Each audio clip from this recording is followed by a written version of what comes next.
Final chapter. This is the hardest chapter to write. What final message can I leave?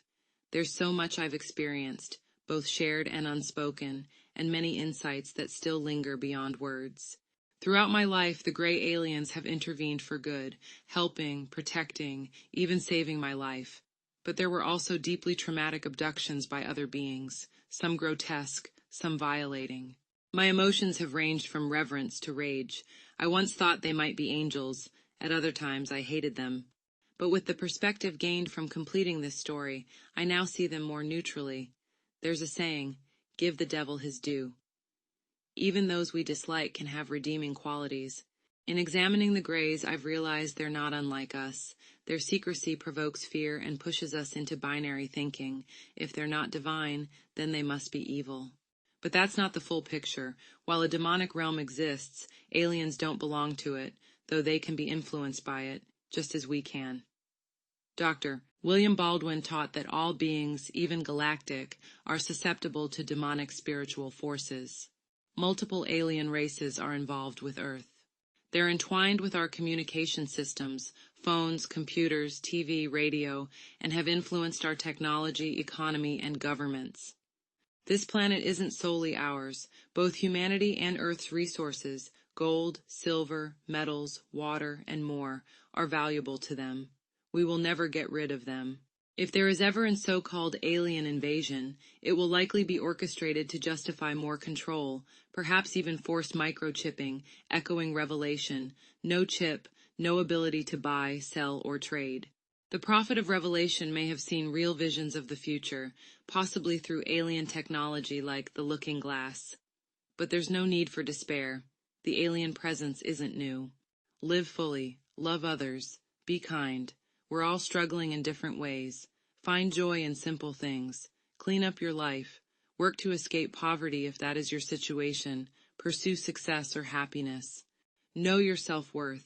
No one else gets to decide it, not family, partners, or teachers. Success is powerful, but it starts with a strong sense of self. There is an ancient Hermetic philosophy, man, know thyself. Don't let rude or bitter people shake you. Hurt people hurt others. Understanding human nature helps you see people more clearly. Master your emotions, or they'll master you. The world will take you on a roller coaster ride if you let it. Try to stay balanced. If you get upset, let it pass quickly. Holding on to anger drains you and accelerates aging. Think before reacting. Once a word is spoken or action is taken, it can't be taken back. Don't be afraid to apologize. A genuine "I'm sorry" can dissolve hostility. Anger aimed at you brings negative energy. People's thoughts and intentions can affect your energy and well-being. And remember, people often believe what others say about you, so leave relationships on good terms when possible. Forgive others and yourself. Some souls are stuck in torment simply because they refuse to forgive. If you keep replaying painful experiences, you keep hurting yourself. Let go. Be aware of your thoughts. Are they helpful or harmful? Focus on what you want to happen, not what you fear. Thoughts and words exist in an energetic field others can sense. Everyone has some degree of intuition.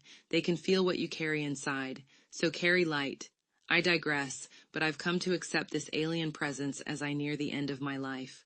They made some parts of life harder and other parts safer. I'll give 2 examples where I could have ended up with a criminal record, yet something strange stopped it. First, my sister-in-law once stole shoes from a store. She hid them under my car seat. A clerk followed us, asked to search the car, touched the shoes, and with a sudden and strange expression suddenly changed his mind. He just let us go. It was as if his thoughts had been altered. Another time I drove friends to Galveston. I had $3 for gas. A friend offered to pay, but instead bought snacks. The clerk came out yelling. I was out of money. Yet again something shifted. The clerk just waved us off. I was spared trouble I couldn't have explained. These moments make me wonder how closely the Greys monitor me, and whether there isn't a third-party spiritual group involved. Maybe another force that's known me beyond this life and throughout my past lives. This feeling deepened when dimes began to appear in bizarre places. It started when Mariah kept finding pennies. I joked I'd find dimes instead. Then dimes began showing up everywhere. I kept them in a tin and eventually saved hundreds of dollars in dimes. Mariah started finding them too. Sometimes they'd appear where there had been nothing seconds before. Aliens are fully capable of making dimes appear, but this didn't seem to match their modus operandi. Aliens are far too busy. It leaves me with the impression that there is something else involved here. There being a third-party involvement in my life fits comfortably with the realization that the universe is teeming with life. When I say there may be a third party involved in my life, I'm referring to the idea that there are otherworldly beings who exist beyond our understanding, offering guidance and support. We are not solitary beings navigating this world alone. There is a vast unseen network of energy and spirit that connects us all.